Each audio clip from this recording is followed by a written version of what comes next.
Hey everyone, this is Nicole Mosley, aka Operation Hot Mama, and today I want to talk to you about what I learned from this 29-year-old millionaire.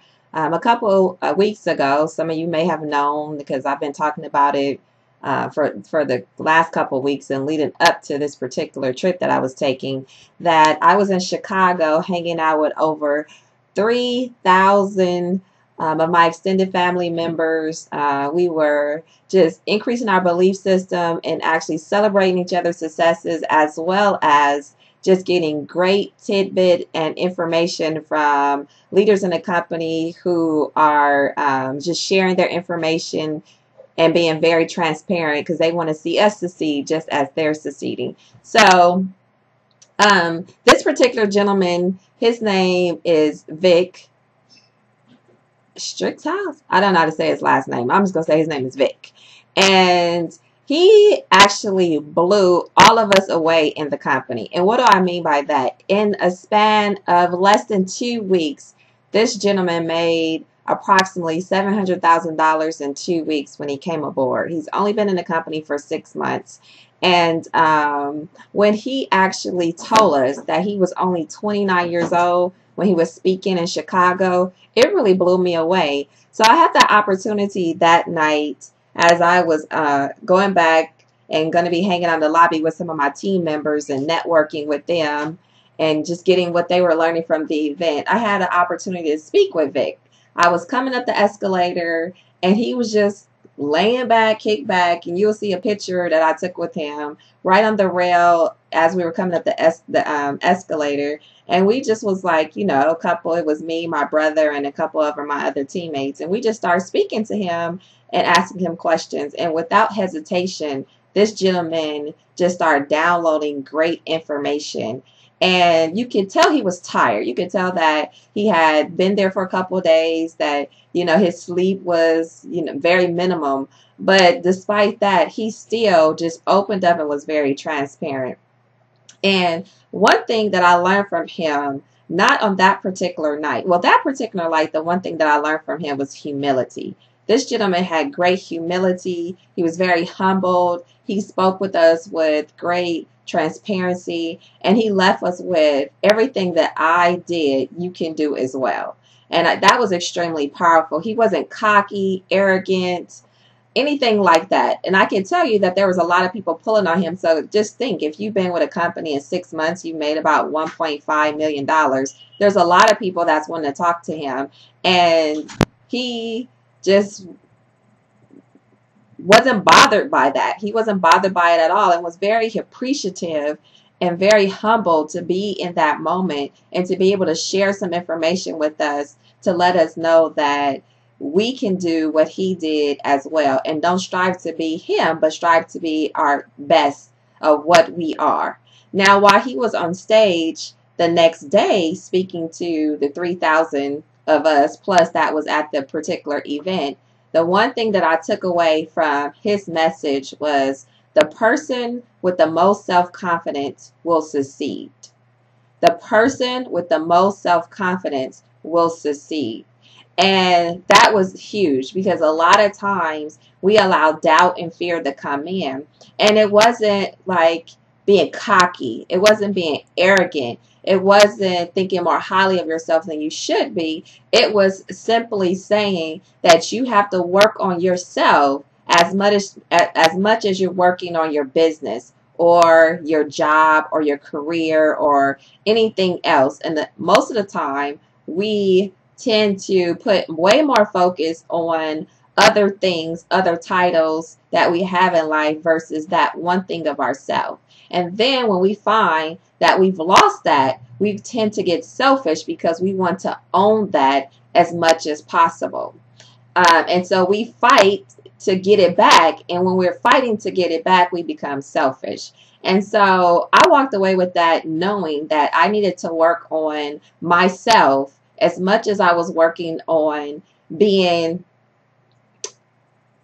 something to somebody else or working on being a leader to other people.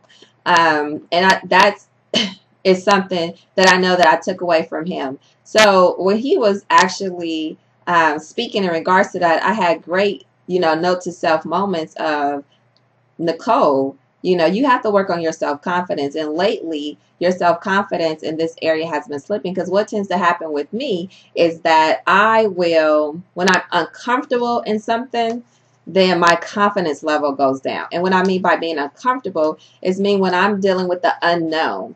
So something that I never did before is unfamiliar before.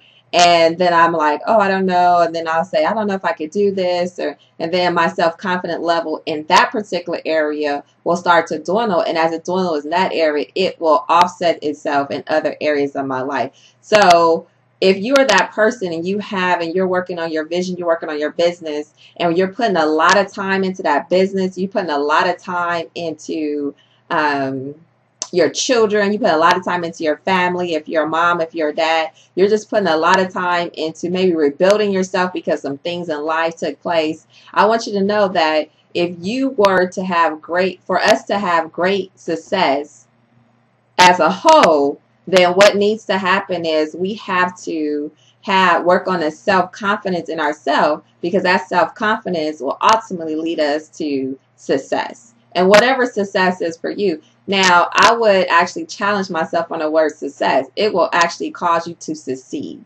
And because we should work on being successful, not just to have success. That's another video that I'll spawn upon as someone. That I will talk about in another video. But the last thing that he mentioned on the particular day that he was speaking on stage was you have to position yourself for success. You have to position yourself for success. What do I mean by that? If you're hanging out with negative people who are not trying to grow, you probably need to not hang out with them anymore. If you are wanting to lose weight, but you're going to Krispy Kreme donuts, and you know donuts is one of your major weaknesses, then that would not be positioning yourself for success to lose weight. In this particular example, if you are the individual who just wants to have a better relationship with your parents, then you would have to position yourself to be successful for that. You're probably going to have to forgive. You might have to just humble yourself and ask for forgiveness, even if you feel like you didn't do anything wrong. It's all about positioning yourself to succeed. And as you position yourself to succeed, you will build up your self-confidence, and ultimately you will succeed. And that's what it all matters. It's all about, it ties to one another. And yet the first thing he spoke about is you have to develop yourself. You have to have a great foundation, and that means developing yourself. Developing yourself on the inside, making sure that your mind is right, your mindset is right, your mindset is right. And a lot of times we get away from that, especially as we get older and we move away from academic years of going to school, and we add in titles, we get married, we take on these different positions in our communities and in our jobs and all those various things, and we kind of get to a place of familiarity with ourselves. And that's a very bad place to be. It's a bad place to not only be familiar with yourself. I'm not saying not to know yourself, but what I'm saying is when you get so familiar to yourself that you become unteachable, that's not a good thing. And so as I take you back, I took you from the last thing he told us. And sometimes we need to work backwards so we get to the point. So the last thing that he left us with that really resonated with me is the person with the most self-confidence will succeed. Then the second thing he left us with was positioning yourself to succeed, for success, or to be successful. And then the first thing he told us is that you have to have the correct foundation, which means you have to have personal development. And in order for us to succeed, all three of those things have to work in complete harmony. Now, if I would have told you that this gentleman was not a millionaire, you might not have clicked on the video.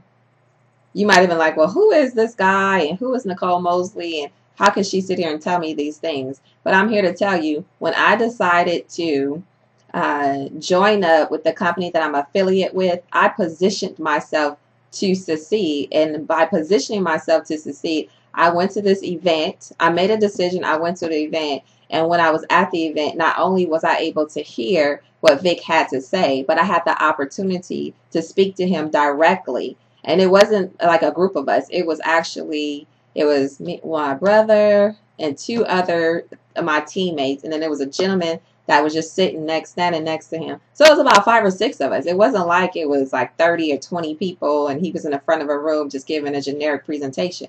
We were asking him very specific questions about what he did to actually get the massive and short-term success that he had had. And so I positioned myself by making a decision to not only go to the event in Chicago, but by just joining up with the team. And that's what it's about. You know, there's 3 people in life. I'll leave you with this. There's 3 type of people in life. There's leaders, there's chasers, and there's watchers. The leaders are those people who are essentially, they're leading in whatever they're doing. The chasers are the one that's chasing the leaders to find out what they're doing so that they can have the same type of have the same type of results that they're getting, or they like something about them that they want to emulate that in their life so that they can fulfill their vision. And then the watchers are just watching the chasers and the leaders. And the watchers probably are talking about the chasers and the leaders in a bad way. And what I would tell you is it's time for you to stop being a watcher if you're a watcher. It's time for you to stop being a chaser if you're a chaser. And it's time for you to become that leader in your business, for you to go ahead and be what you are called to be. And I hope these 3 principles of having a great foundation, self-development, positioning yourself to succeed, and the person with the most self-confidence will ultimately be successful, will help you out today. If you want more information about how you can attend the next event, which is going to be in Denver, the end of July, I think July 19th or July 21st, I will be there. I already purchased my ticket. But if you want more information about how every 3 months we're taking vacations and having an opportunity to talk, not just to hear the leaders, but to talk to the leaders directly, what I want you to do is just go to the link, click the link below, enter your email address, watch the video, and join my team. Until then, enjoy your day and know the best is yet to come. And I, Nicole Mosley, from my heart, truly, truly, truly believe in you. Peace.